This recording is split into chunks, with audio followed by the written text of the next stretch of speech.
ብታጡ አመስግኑ፣ ቢኖራችሁ አመስግኑ። በጤናችሁ አመስግኑ፣ ጤናም ባይኖራችሁ አመስግኑ። ብትደሰቱ አመስግኑ፣ ብታዝኑም አመስግኑ። ደስታ ቤታችሁ ሲመጣ አመስግኑ፣ ሐዘንም ከመጣ አመስግኑ። የወገመቹን መነኬሰን ዱፌ ገለቴ ፈዳ ገዲስ መነኬሰን ይወዱፌ ገለቴ ፈዳ ዳቡን ይወጅራቴ ጅሬኛ ኬሰን ኬሰት ገለቴ ፈዳ አርገቹን ሲወጅራቴ ገለቴ ፈዳ። ስብሰባ ብቻ መፍትሄ አይመጣም። መፍትሄ የሚመጣው በጸሎት ነው። ጸሎት ክርስቲያኖች የማይፈታውን ቋጠሮ መፍታት ይችላል። በጸሎት የማይፈታ ቋጠሮ የለም።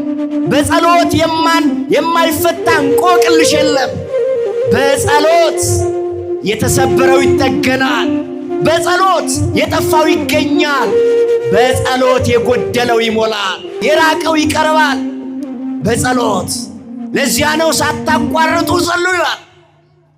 እሱ አደው ሊራይን ኩቲን ከረዳይ ዋኑንዱምቱ ከደናዳን ወንቲ ከደናዳን ይነርገም ነው እንጅሩ ከደናዳን እንዲበደ ነርገም ከደናዳን እንዲኩፈንካ ከደናዳን እንዲጨበን ሱጳማ ከደናዳን እንዲህረቴን ጉታ ከደናዳን እንዲወላለን ቤካ ከደናዳን እንዲፈጋቴን ዲያታ እሱ አደው ሊራይን ኩቲን ከረዳው ከደናዳን ዋባያ አርገን ፍረከኝራ ከደኔ ፍረከኝራ ጋፈኔ ወነነርገን ዋቀዮራ ከደናዳን ዋባያ አርገና ሐዋርያው እንዳለው በሁሉ አመስግኑ ይላል።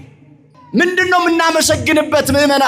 አሁን እስቲ በእኔና በእናንተ ህይወት የምናመሰግንበት ነው የምናጉረመርምበት ነገር ነው የሚበዛው? የትኛው ነው ብዛቱ? የምታመሰግኑበት ነገር አላችሁ እግዚአብሔርን? ዋን ዋቀዮት ገለቴ ፈተን ቀብሉ። ምንድነው እስቲ የእናንተ የምስጋናችሁ ምንጭ? ምንድነው እስቲ የምስጋናችሁ መነሻ? በምን ምክንያት ነው እግዚአብሔርን የምታመሰግኑት?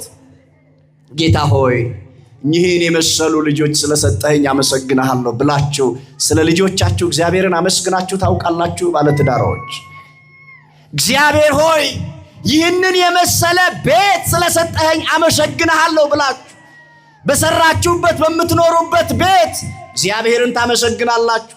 ቤታችሁ የእግዚአብሔር የምስጋና ምንጭ ሆኗችኋል።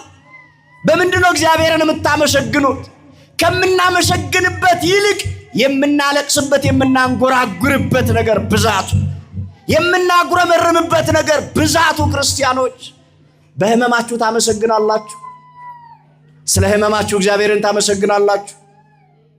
ማን ነው እስቲ ስለ ህመሙ እግዚአብሔርን የሚያመሰግን? ጌታዬ ሆይ እንዳልታበይ ክፉ ነገር እንዳላደርግ ይህንን የመሰለ በሽታ ሰጥተኸኛል፣ ይህንን የመሰለ የጤና መታወክ ሰጥተኸኛልና ስለዚህ ነገር አመሰግናለሁ ብላችሁ እግዚአብሔርን ታመሰግናላችሁ? ምእመናን ስለ ጤናችሁ መታወክ እግዚአብሔርን ታመሰግናላችሁ?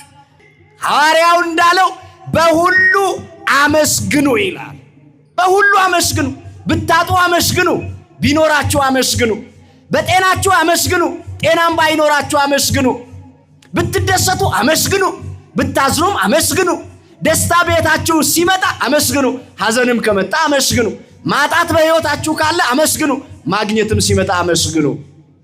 ዋን ወንድዋን የወገመቹን መነኬሰን ዱፌ ገለቴ ፈዳ ገዲስ መነኬሰን ይወዱፌ ገለቴ ፈዳ ዳቡን ይወጅራቴ ጅሬኛ ኬሰን ኬሰት ገለቴ ፈዳ አርገቹን ሲወጅራቴ ገለቴ ፈዳ።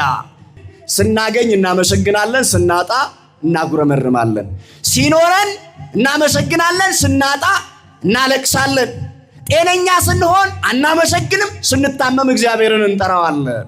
በሁሉ ግን አመስግኑን የተባለው ክርስቲያኖች ልበ አምላክ ቅዱስ ዳዊት ምን ይላል መሰላችሁ? በዚህ በመዝሙር 13 ቁጥር 5 ላይ እኔ ግን በቸርነት ታመንኩ ልቤም በመድኃኒት ደስ ይለዋል ይላል። ልቤ በመድኃኒት ደስ ይለዋል አለ ቅዱስ ዳዊት። የኛ የደስታችን ምንጩ እግዚአብሔር ነው መሆን ያለበት።